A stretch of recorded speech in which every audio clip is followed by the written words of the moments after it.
Hello and welcome to Responsible Government Contracting. This workshop is part 3 of a 3-part series introducing government contracting. Today, Mr. Andy Bennett will discuss responding to requests with winning proposals. Thank you, and find us on the web at nc-rgc.com.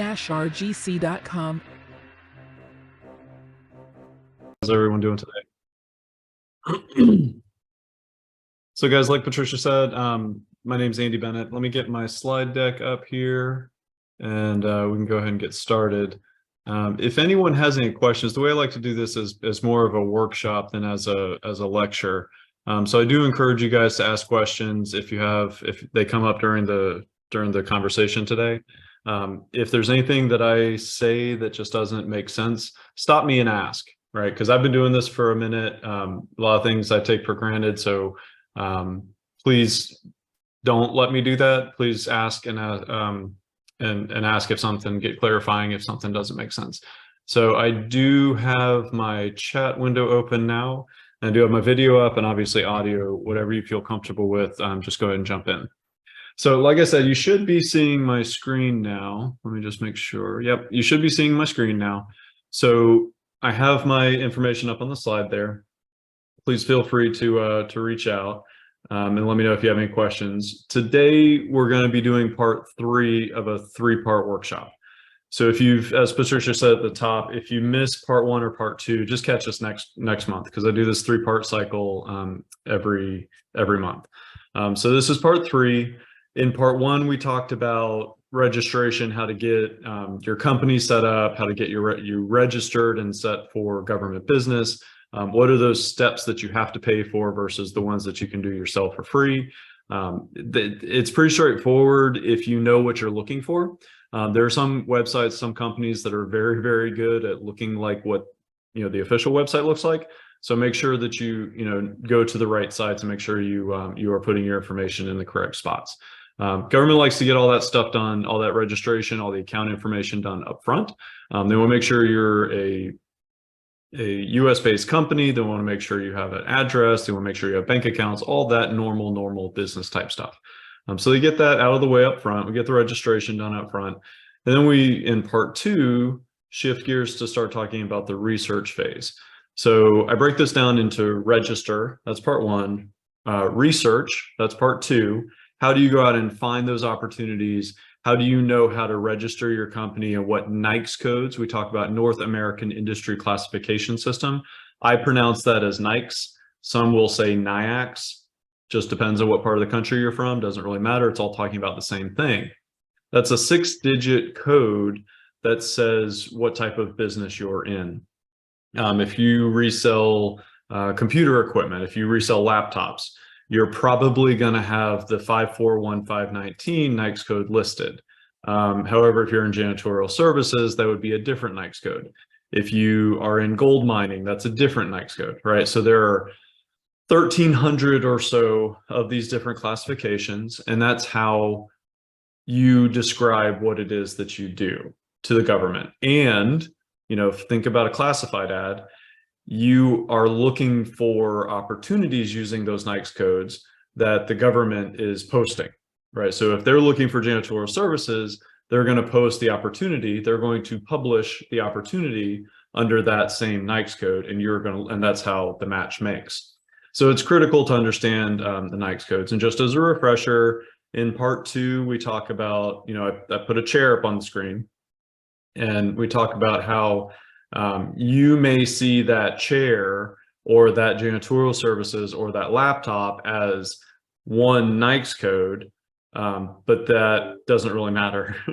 It's the contracting officer's opinion that matters, and he or she is the one that picks the NAICS code for that opportunity.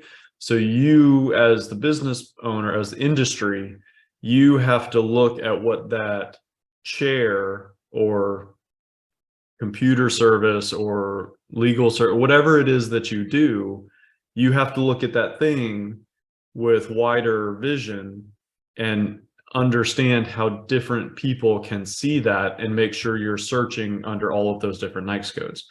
Because if a contract officer in California is seeing that as upholstered furniture, but a contract officer in Georgia is seeing that as office furniture. Those are actually two different NAICS codes.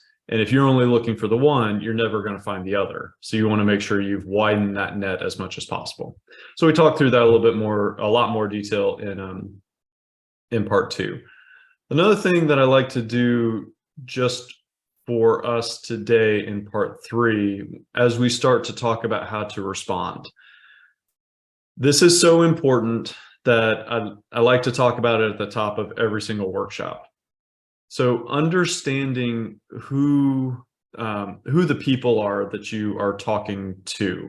What are those job titles, job descriptions that really are repeated over and over and over again in the government, that maybe in the military they're called the commander, but in the Department of Education they're called the director, or in Department of Transportation they're called the agency lead.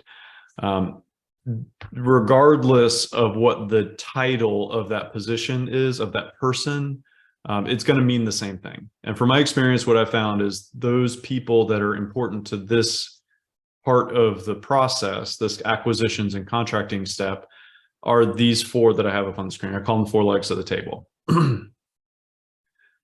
For us, for today, for responding, we're going to focus on the right side of the screen here. So we talk more about the finance people and the commanders in part 1 and part 2. But for this, for the response phase, we're really going to talk to the audience of the end users and the contracting officers. That audience, those people who are reading our proposals, are going to be the end users first. So the end user is the operational person.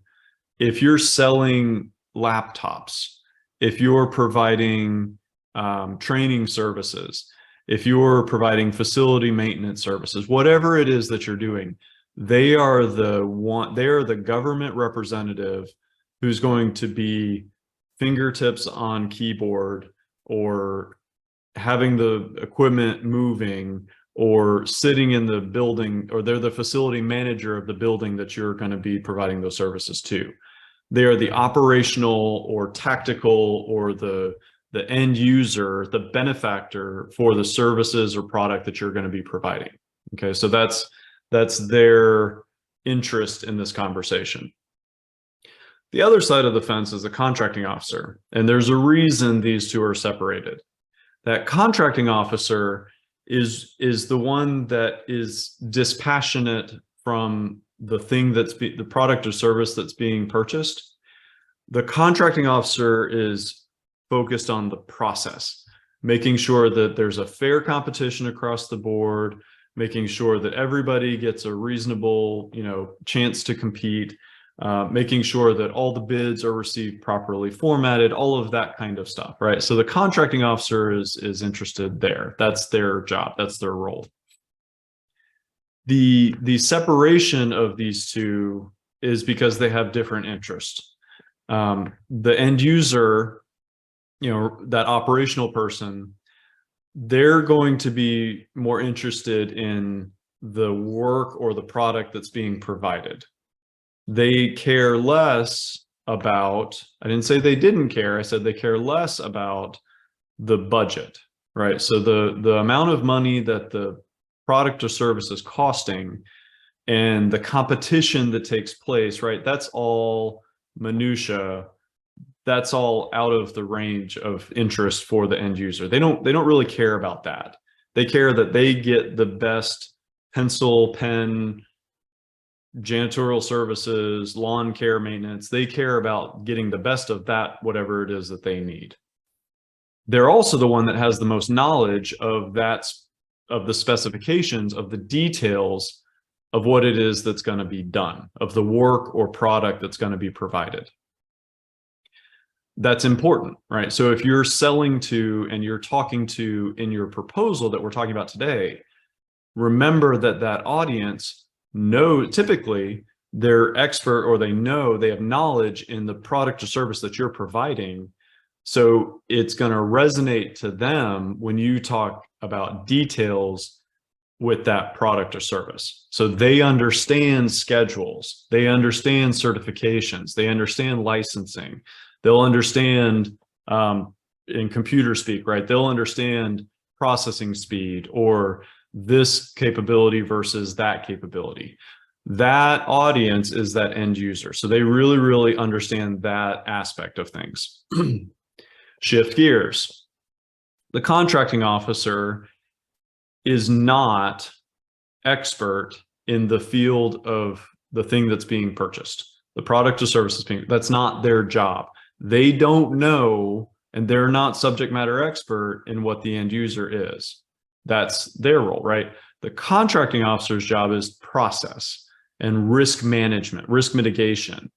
And we talk a lot about small business certifications, right? So the contracting officer is the one who's responsible across the government. The contracting officer is the one that's responsible for using small businesses. What are those numbers again? 23% of that huge multi-trillion-dollar budget, 23% of that budget has to be spent with small businesses. 5% with minority-owned companies, 5% with woman-owned companies, 3% with veteran-owned companies, 3% with hub zone, historically underutilized business zones.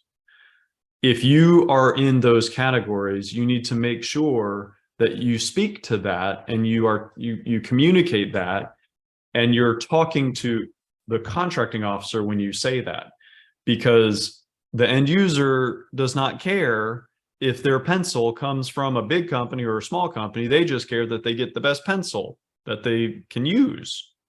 The contracting officer is who is going to have their feet held to the fire if they don't meet those small business goals, if they don't meet those small business utilization goals. Said differently, the contracting officer in that small business world, right? If there is a contract that is under $4.5 million, $4.5 million, the contracting officer can sole source that contract, that effort, that delivery order to you as a small business if you have those certifications. You can't just say, I'm a minority-owned company. You have to actually be certified. You have to actually go through the small business administration process, and you have to actually be certified, okay? If it's not just the government contracts, right? It's not just a prime sub relationship. If a large company has a contract that's $750,000 or more, which there are a bunch of, we're talking about a lot of funding here, $750,000 is that threshold. All of those contracts have to have small business utilization plans, subcontracting plans. So when Boeing or Lockheed Martin or General Dynamics or those big guys, when they win a contract, a big company, $750,000 or more, they have to use, typically it's 23% or more. That's up to the contracting officer. But typically they have to use at least a quarter of their budget, their funds, with small businesses, right? And they're in default of contract, of a federal government contract, which they don't want to be, if they don't meet those goals.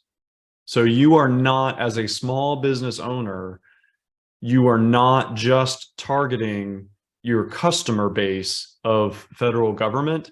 You're also targeting that first tier of prime contractors, the big companies that do business with the government. All right, so keep that in mind of who you're talking to. All right, so the reason I bring this up today is so that we can know who we're talking to and what our audience is as we go through this proposal process. All right, so remember, we're in the respond phase. We're in the proposal response phase. So they each have their interest, and we're going to talk to the audience on the right side of the screen here for end user and contracting officer. In the process, there are lots and lots of steps. These steps are used, all of these steps are used when they're doing something like, building battleships or buying a new aircraft carrier.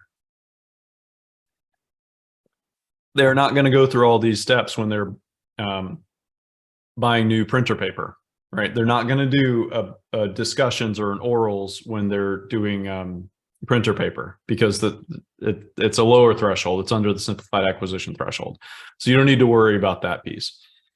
But what we do look for, and what we do talk about in the research part 2 phase, is as a small business, what do you care about? What are you looking for? Well, we're really going to focus, well, we're at least going to pay attention to this request for information and sources sought phase, because the contracting officer is so motivated. It's in their job description. They're so motivated to use small businesses that they have to go out and look for, hey, are there any, this is the thing that I want to buy.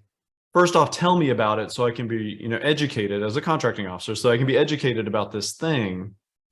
But then tell me if you're a small business. Sources sought. Tell me if you're a small business, because I know. Okay, understood. So they're looking for, Omari, I want to get some feedback here. So if you can kind of think about what you mean by that. If you feel comfortable, take yourself off mute and give us a little bit more feedback here. But what they're looking for are those small businesses that can do that type of work. Because if there are small businesses that can do that type of work, and there's at least 2 of them, it's called the rule of 2, then they have to actually put that out as a small business, woman-owned small business, or a minority-owned small business, for example. Okay, why don't you tell us a little bit of your experience, and let's see what's going on. Well, so in so many ways, even engaging with contracting officers is difficult. And I understand that they probably have a lot on their plate, but I think even prior to the release of the RFI or sources sought, small businesses want to let contractors know that they're there. So, potentially they can provide the RFI directly to them for a response. And then, often after submitting a response from market research, we'll try to engage the contract officers again and don't get a lot of information or response. And then when it comes out, often, it's no way to know how many small businesses have responded to the RFI, but the rule of 2 seems pretty small. And, just being familiar with other small businesses, at least that are in our, support the same services we do in similar areas of expertise, the assumption would be they're responding to these RFIs. And sometimes it doesn't come out set aside with, the designations, or at least simply small business. And then knowing that it's kind of up to the contracting officer to determine if the RFI or sources sought meets the capability requirements, right? So maybe 10 small businesses responded, but the contracting officer, or who's ever reviewing the market research, can review it and say, well, none of these small businesses, or maybe only one, meets the requirements, so then they don't set it aside. So, again, like, we respond to a lot of RFIs. I think so far this year, over 30 at this point. And, to see them come out and not be small business, or even, there's it's set aside for small business, but then you read the requirements and it's not likely that many small businesses can meet those requirements, right? So they'll say it's set aside for a small, but then they'll write the requirements where at least we would need the support of a larger company to actually meet them. It just doesn't feel like the contracting officers, while they do have, I guess, a responsibility to find smalls to offer the work to, it just doesn't feel like that's always the goal. No, and I hear that loud and clear. And there are several things that are popping up in my mind as you're talking here. So let's kind of break that down, because that's a reasonable frustration that you have. Okay. So how do you address it? Let's talk reality here. You're doing the right thing, and you're finding the opportunities that are in that early stage, the RFI sources sought stage, request for information, sources sought stage. You're filling the pipeline, because this is just like a funnel, just like any sales pipeline. You got a lot of RFIs that are in that early stage, and then you whittle it down for whatever reason. Either you disqualify them, or they're not interesting, or you're not able to compete on those, or whatever, right? So you whittle it down, and that pipeline gets smaller and smaller until you spit out the other side wins, contract wins. So that you're doing the right thing there. Some of the things that are going on behind the scenes is the contract officers also have contract vehicles as an option. All right, so what does that mean? This is what a contract vehicle looks like, okay? And think of this as like Amazon.com. If you make pens, let's say that you make pens. This is your line of business. Well, you as a manufacturer can sell your pens on Amazon.com, on Walmart.com, and on Target.com, okay? In order to get your pens on Amazon.com, you have to call 1-800-AMAZON and start communicating with them and negotiate terms and conditions of their contract with them to get your picture of your pens on their website so that people can click and buy. Going through that Amazon.com process is not going to do anything for you for Walmart or Target. You have to repeat that process for Walmart and you have to repeat that process for Target. But at the end of the day, you now have 3 contract vehicles to sell your pens on: Amazon.com, Walmart.com, and Target.com. You could pay a sales guy to go out and walk up and down the street and sell pens.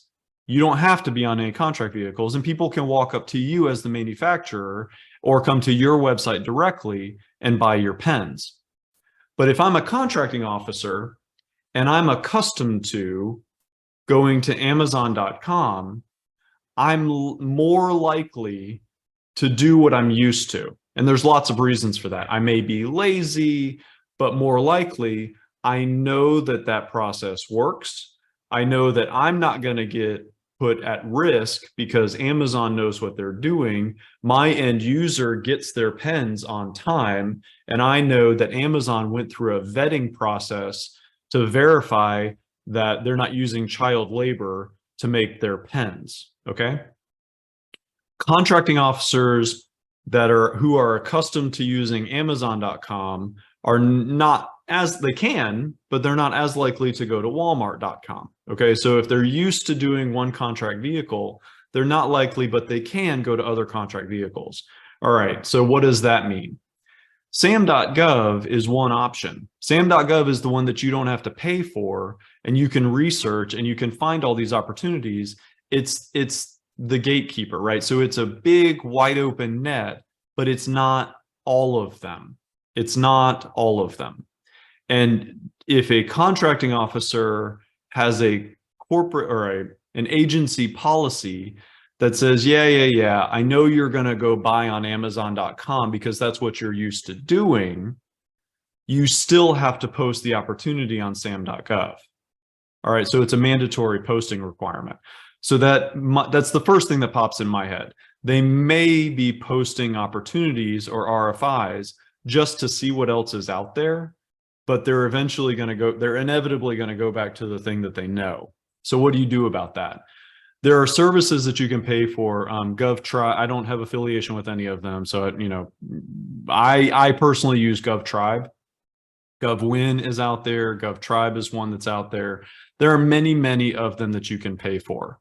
And these are things that, it's just search tools that you can use. It's very similar to SAM.gov that we talk about in part 2. But on this one, you can look up, different specifics. Why it's important here is, and you can go to usaspending.gov is the free one for the government. Excuse me. So why is that relevant here? Because you can go, actually, let me show it to you this way. Actually, let me put it on you. Do you have handy a contract number, an RFI number that you've gone after recently? And I just need the DODAC, the first 6 digits. Can you pull that relatively quickly?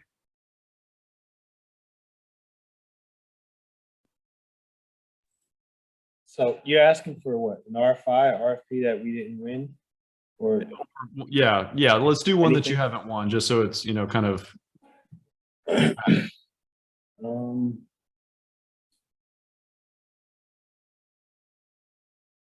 second, sorry.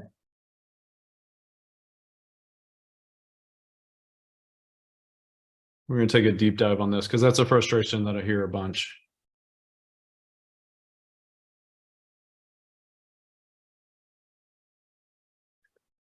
All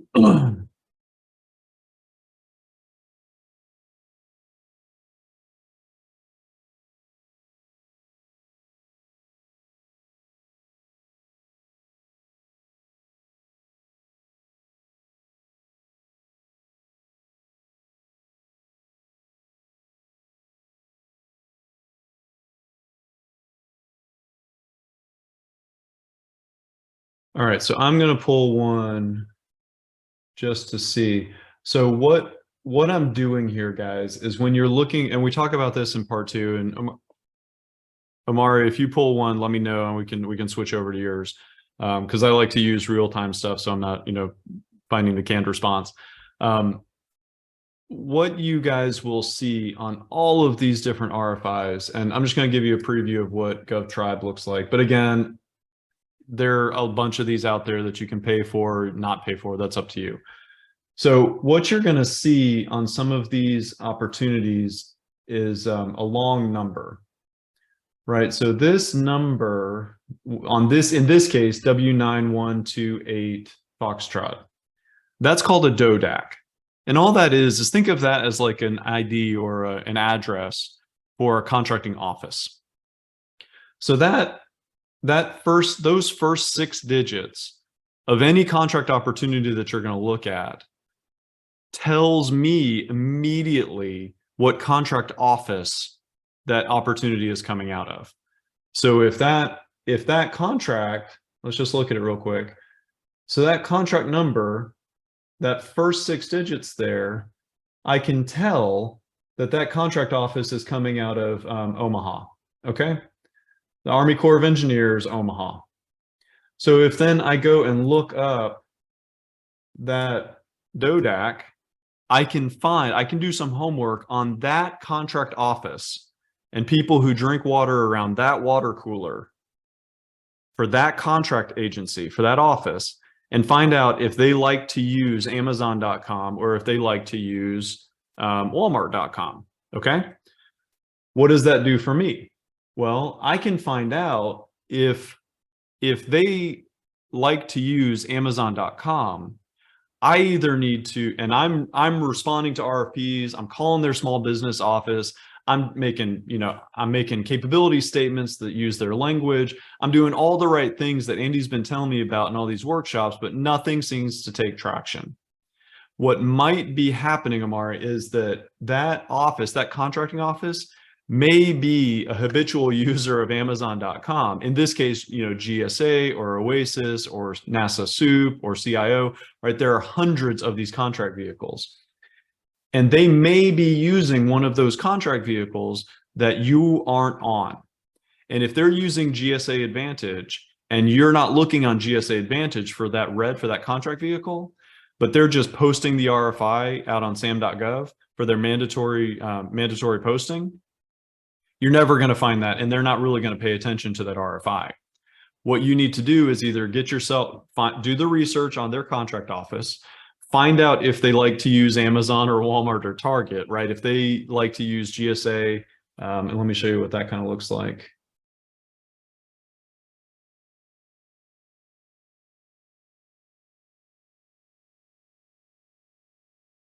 So federal agency here, and again, this is GovTribe, so I pay for this service, but you can do the same research on usaspending.gov. And I can see here that this is a government agency, and I can see here that they are awarding a lot of stuff. Here are the contracts that they've awarded recently. There are opportunities that are coming out, but what I'm really interested in is what kind of IDIQs, schedules, GWACs, and BPAs. These are all different flavors of contract vehicles, right? They all fall under that same umbrella that was on my slide there. And I am not going to spend deep dive into these, but we can go over those in another class. Each of these is a contract vehicle. So what I can look at is see, okay, Amari, I'm getting, I'm pounding my head up against the wall, responding to these RFIs. I'm not seeing any fruit. But it turns out that the Army Corps of Engineers out of Omaha, if that's the office that I'm going for, they use the heck $377 million funding contract awards through this contract vehicle, this Rapid Disaster Infrastructure Response MATAC, multiple award contract. Okay, great. I'm not on that contract vehicle. I missed it. I didn't bid on it. I just didn't have that opportunity. So what I'm going to do is I'm going to go find that MATAC. I'm going to go find that contract vehicle. And I'm going to see there are 11 companies that are on that contract. I'm going to go out and call each of these companies and see if I can partner with them. Okay. And you may not get the whole nut, but since the government has this interesting kind of thing that they do of buying through contract vehicles, you kind of have to understand that's part of the game and understand that that's just part of the way you've got to do business here. If they like to go through Amazon.com, said differently, if that office that you want to do business with likes to do business, likes to buy through, because they're just used to it, they like to buy through Amazon.com, you have two options. You can go get yourself on that contract vehicle, or you can find the companies that are already on that contract vehicle and partner with them, become a subcontractor to them, and then partner on those proposal responses to that agency. Okay. Does that make sense? I know we kind of deep dove there.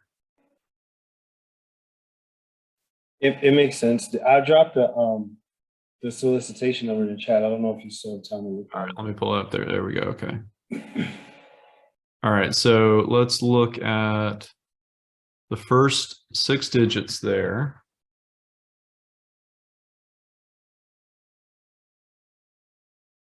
Let's see if we can find a little, and I'm going to usaspending.gov now.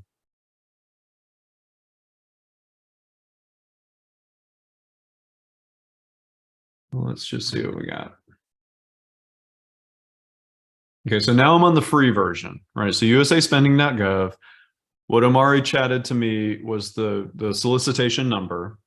I pulled off those first 6 digits of that solicitation number, and that's what I keyword searched. Let me clear this one out here. Okay, so now I'm just looking up those first 6 the first 6 digits of solicitation number, and now I can see all of the companies. I've got to pay attention to, the IDIQs and the contract vehicle numbers and all this, because that's relevant. But I can see the type of funding and the type of contracts that contract office is awarding.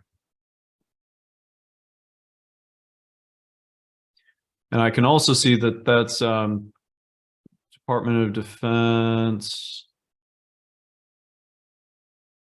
DODAC of 4. Let's see, QV.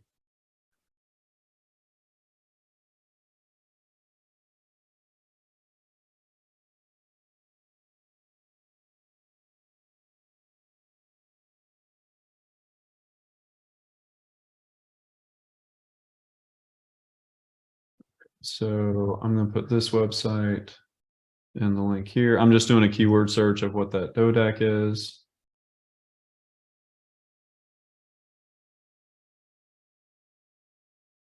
Government site, so that's going to take a minute.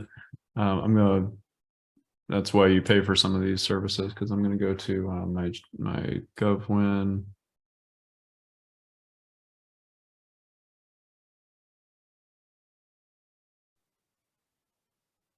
Yeah, so that tells me right there it's GSA. So their Amazon.com, Omari, in this case, is GSA. All right, so just, I can tell you that off the top of my head. That looks like maybe a Defense Nuclear Facilities Safety Board was the agency that did that. Maybe it didn't. Let's see here.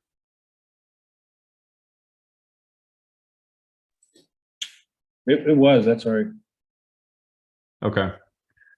So yeah, they like to buy off of Amazon.com. They like to buy off of GSA Advantage. So if you are interested We have that schedule. We just didn't win. Oh, okay. You buried the lead. Right. Got it. I mean, I thought you just wanted one that we didn't. It was. I just was searching, and I would have given you what Sam wanted. No worries. So, I mean, for everybody else here, so what's going on is the contract vehicle is a general services administration contract vehicle that agency decided to use. So if you found that on you probably would not find that on sam.gov, because that's like, you're not going to find Amazon stuff on Walmart. It's going to be on one or the other. But Omari, to your point, what do you do if you're, pounding away at the small business thing, but they're just not getting it? Well, see who is winning it. See if it is a large company or a small company that wins it. Ask for a debriefing. That's another key thing that you should really, really be doing. Follow through on the RFI and the sources sought. And then even if they don't set aside to the small business, go ahead and submit a proposal, because you're only allowed to ask for a debriefing if you submit a proposal. I even like to ask for, this might sound a little odd, but I even like to ask for debriefings if we win, right? So if my clients win, I like to go back to the contracting officer and say, hey, listen, I'd like to know why I won. What resonated with you that made you select us, right? Because I know what you can write down on paper, but tell me what it was that did. So go back to the contracting officers when you submit a proposal and you get notified, right, whether you win or lose, and find out why you lost. Sometimes they'll give you, feedback there that helps out a lot. Sometimes it'll just be a very, black and white conversation. So hopefully that helps. Go ahead. In a debrief, can we ask them why they didn't set it aside if it wasn't set aside? Can you tell us that too? You can ask them anything. Whether they answer or not is up to them. Mm-hmm. Okay. And so what I learned today from the USA Spend thing is I can put in the first 6 digits and it'll tell me the agency that's actually buying it. So if it's Navy, it'll be a sub agency under Navy, and then I can see what other things that sub agency under Navy is buying by putting the first 6 digits into USA Spending. Yeah. So it's and you can just use Google as well. Okay. And I'm going to put it, so it's called a DODAC. It's DOD, I just put in the chat, DODAAC. And that's just those first 6 digits, right? And that's what tells you the address. And what you can do also, and we talk about this a little bit in part 2, but I think this is very beneficial for everybody to kind of dig a little bit deeper. Let me show you this. All right. So if you're not aware, or if you're not using the small business representative in these offices, you really should be. Reach out to them. They are not the contract officer that's going to write the contract or award the contract, but they drink coffee with that guy, right? So it's, right next to that person. They work for the chief of the contracting directorate or chief contracting office, small business advisor, small business advocate, that flavor of job title. Bigger agencies have office of disadvantaged business services, that type of thing, right? So different agencies are going to call it something slightly different. The Small Business Administration is not that. So over here in green, that's the SBA, Small Business Administration. Very, very helpful, but they're not drinking coffee right next to the guy who's the contracting officer. The Small Business Advocate is. So go into, Google, right? Google the agency, use the DODAC, find out who that contract officer is, find out who that contract office is, look and see what their small business phone numbers are. And this is going to take a little bit of research. And actually, there's a super helpful website. See if I can pull it up here.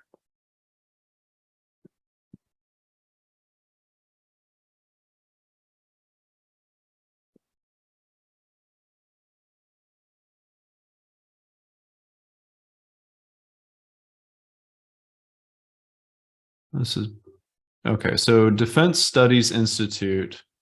I'm going to put this in the chat here because this is it's not very well publicized, but it's very, very helpful for research. And when you guys are getting to this stage, This is something that's very, very helpful. It's not always accurate. So there's some, dialing for dollars there that you got to do. And I just use Scott Air Force Base just as a random option here, right? So if you use that website that I put into the chat there, and just find the different office that you're interested in doing business with, dig down to the actual location, because Scott Air Force Base is going to have a bunch of agencies on, right? So Air Mobility Command, Military Surface Deployment and Distribution Command, Air Mobility Wing, Airlift Wing, Air Refueling Wing. There are a bunch. All of these are agencies that have offices in that physical base, on that Air Force base in Illinois.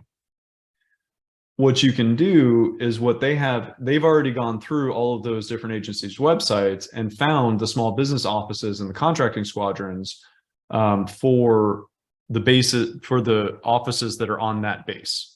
Right. So just call them up. If you want to stay in Tampa, do this for MacDill and find out that, 6th Contracting Squadron, JCSC, CENTCOM, SOCOM, all those agencies that are on MacDill, and call them. These are human beings, right? What you're looking for are the small business offices, and say, ma'am or sir, I'd really like to know, how you guys do business. Do you like using GSA? Do you like using, NASA SOUP? Do you have a preference on contract vehicles? Have that type of conversation instead of just going out with your hand out for contract awards, right? Because they get tired of that. And it builds the relationship.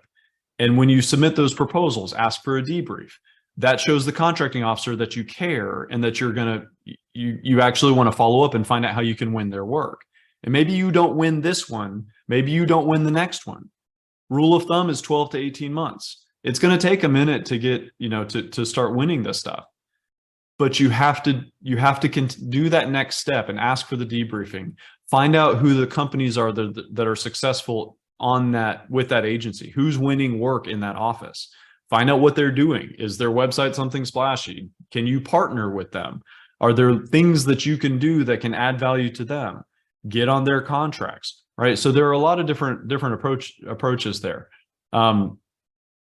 Omari, hopefully that's at least a couple of nuggets that can be helpful to you. Yeah, they were all good. I have one more question, and then go for it. Okay, how do we engage with the program officers or the end users that you talked about? Sure. So lots of different ways.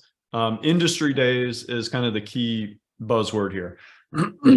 So one of them, and actually it's coming up in May, so let me just use that as my guinea pig here. So everybody loves Special Operations Command, right? Because this, the Green Berets and the, Navy SEALs, and they're all super cool. And if you can sell to them, then everybody else is going to want to buy your stuff, right? So that's kind of the understanding. Whether that's true or not, I'll leave that for judgment. But it is a very influential command in the military side, federal government, military, Special Operations Command, right? So it's a part of the larger military. And what they do is they have an industry outreach, right? Because go way, way back to the beginning of this class, they have to do business with small businesses. Even our tip of the spear military folks have the same small business requirements, okay? So regardless if you're Department of Energy, Department of Interior, Department of Defense, they all have that same 23.7% of their budget. So how do you engage with them? This event and others like it, right? So this is just one, and others like it are ways that that agency does outreach to industry. Who would know about this? Your small business advocate. So that is one of the questions that you need to ask your small business advocate. Hey, ma'am or sir, I'd really love to do business with the Jacksonville office of the Army Corps of Engineers. Are you guys holding any small business outreach events coming up? Is there something that I can sign up for? Transcom, Defense Logistics Agency, they all do these type of, and now it's even virtual, so it's really beneficial because you don't have to travel to them. You can save the travel dollars. Attend these things Because what you're going to get from these are not so much exposure. They're not going to really look at the 100, 200 people that are on the attendees log, but you're going to hear. I was on one for Defense Logistics Agency a couple weeks ago. I didn't pay anything to get it. I just pay attention to my emails and I sign up for those small business alerts. So I'm on this call, and every single office within that agency spoke for 5 or 10 minutes about what they do and how to approach them. And that is the real live human being that's in that office that's doing that work today, right at this time.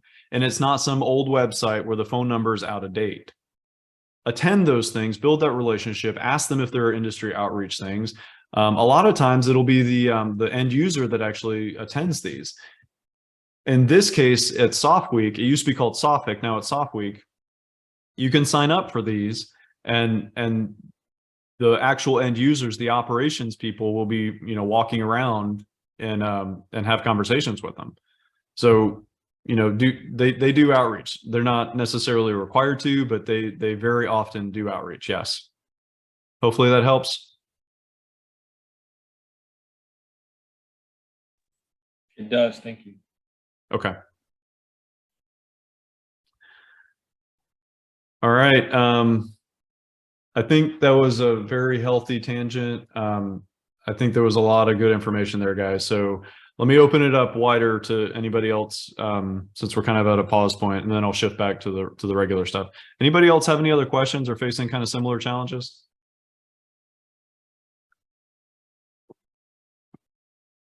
They're not going to hand you contracts. I'm not suggesting that anybody's thinking that way, right? But it is just in that case, in this situation, it is just like commercial business. There are human beings on the other end. There's just a bunch of more process that's actually in your favor because they have that requirement that the commercial companies don't necessarily have. So you have a lot working in your favor. Just ask those questions and participate in those events, and just keep churning at it if you're able to. I know that's frustrating though. Trust me, I know that's frustrating. All right. So we left off with this overview here, and we were talking about responding to the RFIs and sources sought. Typically and now that we're kind of focused on the response phase, typically these RFIs and sources sought are much smaller. They're easier to respond to, I guess, because what you're looking at here is maybe just a few questions of high level information. So this is where you're going to respond with your capability statement, usually, first or second page. They may ask, like I said, 5, 10, 15 questions, just general level stuff. And these are like paragraph type answers. One of them may be, what is your company name? What is your cage code? That kind of, who's your contact information? What's your point of contact? That kind of stuff. So understand that that's an RFI, that's a source of sought.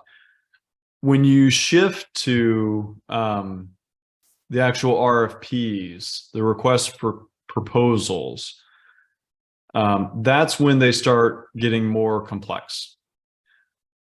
Typical RFPs, and this is when they're actually looking for numbers, they're actually looking for a proposal, much further along in the process. So that RFP is usually going to be broken down into 3 sections: a business volume, a technical volume, and a past performance volume. And again, the terminology changes from agency to agency, from office to office. Sometimes they'll be called volumes, sometimes they'll be called chapters. Sometimes there are 3, sometimes there's 1, sometimes there's 9, right? So generally speaking, there are predominantly 3 different volumes, and that business volume, the technical, and the past performance. The business volume is where you're telling your story. Tense matters: future tense, past tense, present tense. Tense matters. So in the business volume, you are using present tense. We are a company that this is your boilerplate, your elevator pitch. This is what's on your website. This is, your approach to business. This is typically your approach to business, right? So that's the general business volume. An introduction to speed dating 101 for your company to introduce yourself to the contracting officer. The technical volume, volume 2. This is where you're talking to the end user. If volume 1 is talking to the contracting officer, volume 2 is talking to the end user. This is where you need to be very, very detailed. Again, your competition is not going to read this. So this is only to your prospective customer. You need to tell the future tense story of how you are going to do the job, whatever the job is. Language like we intend to, our team will, our partners will support our efforts in, right? So you are telling the story of how you're going to approach the job.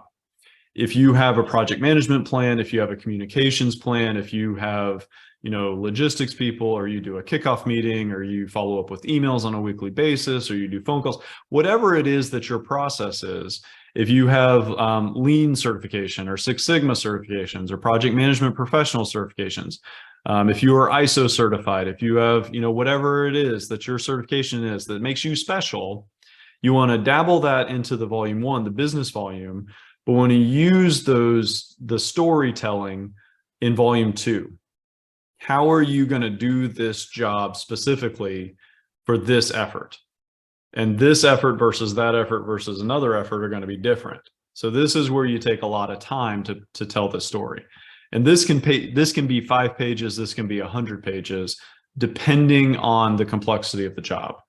I'm going to talk about the requirements in a second, but that's generally what's going on in the technical volume. The past performance volume. So past performance is a very, very standard term. If you're not familiar with it, it's your report card. How have you done this type of job before? And think of this as like a bullseye on a target. The center bullseye, if you are doing a proposal for Army Corps of Engineers Jacksonville office, let's just use them because I used them before. The center of that bullseye is where you have done work last year for the Army Corps of Engineers Jacksonville office. That same office recently, and you're bidding on a $100,000 job, and this past performance reference was a $100,000 job. So it's the same complexity, it's the same size, it's the same scope, it's relevant, right? It's recent. So all of those things, that's center of the bullseye. Next ring out, a different Army agency. Maybe you did something for Army Combat Command or something else. Next ring out on the bullseye, on the target, is maybe the Air Force. Maybe you did something for Army, Red Horse Squadron or somebody else. Or next ring out, that's military, different service, but military. Next ring out, maybe Department of Education. You did something for Department of Transportation, something else like that, right? Next ring out, not military, not government, but maybe I did something for a state or local community or something like that. Or maybe I did some work for a commercial company, business to business, that was nothing to do with government work. They want to know, you're talking to the contracting officer here. They want to know that you understand what you're getting into. They want to know that you've done this before and you are a low risk, that's the buzzword here, a low risk option for them. They don't want to take a flyer on you. They don't want to be risky. That's not what this is about. If you want to do that, then you need to go into like the SBIRs, STTRs. There are other contract vehicles for that. For RFPs, for requests for proposals, you want to make sure that you're showing them, hey, we've got that t-shirt, we've been there, we've done that, we know what we're doing, this is how we're going to do it, this is where we've done it before. Now we get to pricing. In this world, price isn't always the deciding factor. Right. And they typically include price in that business volume, right? In volume 1, they may have a separate, volume 4, volume 5, something else where it's pricing. The reason they keep pricing separate is that, separation between the end user and the contracting officer, church and state. They don't want the end user deciding who wins based on price. They want the end user reading the technical volume and recommending, they don't decide, they recommend this is the best option based on their technical approach. This is who's providing the best technical response to this opportunity. On our opinion, because we're the end user, this is who it is. All right. So how are you responding to these? What are we talking through here? So you're going to fast forward to section L and M, and that's going to be your keyword searches, instructions to offerors, evaluation. Those are the buzzwords that you're going to, control F, do the find in the document for. So I have 3 different versions of what these documents look like. And again, this is just to illustrate that agency to agency, they're not all going to be the same format. It's all the same type information, but it's not all in the same exact format. So you need to know what you're looking for. In this case, this is a standard form 33, right? So I see that just down here, standard form 33, and that is it's a standard form. So from here, I can see section L and section M are instructions, conditions, and notices to offer. So on page 50 to 61, and then the evaluations are 62 to 66. That is the golden ticket, and the same information, just keyword search it for here, for this format, and for this format. Right, so these are just, this is a 1449, this is another kind of standard format, but you're gonna search for that same type terminology. So when I look at the instructions to offers and the evaluation factors, I'm actually just gonna jump straight there and show you what this looks like, right? So they are telling you what the format is that they want. They're telling you where they want the size, the font, the color, the page count, all that type of stuff. All of this information is in here. And like I said, they're telling you here. In this case, they're not calling it a business section, a business volume, they're calling it a management volume, okay? Roughly the same thing. They're not calling it a technical section, they're calling it a technical approach. In this case, they've introduced a couple of other volumes, so small business participation. They have a whole volume of the proposal dedicated to small business participation, right? So that's a big deal. This is a big company, they've got to show how they're using small businesses. Cost proposal is part 3, and then they're kicking past performance down here to volume 5. So they're also telling you relevancy for project experience must be in the last 3 to 5 years. So this is a whole lot of information that they're telling you, they're giving you the answers, you just have to read it. You go through this, read, they're telling you the type of personnel it's going to be. You've got to have letters of intent from the people that are key personnel. This is more of a services contract, if memory serves. It's telling you they're even telling you the form factor, like what they want the files to be named. These are all disqualifiers. Think about it this way. They're receiving potentially hundreds of proposals. They're giving themselves reasons to disqualify 80% of them, so they have less to read. All right, so make it easy for them, follow their own guidance, and put the format together, right? Don't use 10-point font if they tell you to use 12-point font. In the evaluation factors, down a little bit further, right? So we looked at the instructions. They're giving us all of the instructions. They're telling us the answers here. Let's go down to evaluations. So they are going to tell me what they're using to decide this contract. So right here, what pops out to me when I read this is best value. So that is immediately telling me that this is not a lowest price takes the cake. This is telling me that it's a best value trade-off where management, technical, actually let's say it right here. The management factor is slightly more important than the technical factor, Technical is significantly more important than cost or price. Cost and price is slightly more important than small business. Small business is of equal importance to past performance. They rack and stack it for you. They're telling you their order of precedence. So where am I going to spend the majority of my time? Management. I'm going to spend the majority of my time on management, response, and second to technical approach. All right. So I know we're hitting the top of the hour here. I'll pause for a couple more questions.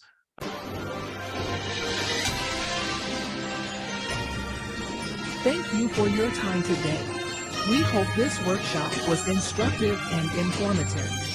Please find additional accredited courses and other support services on our website at nc-rgc.com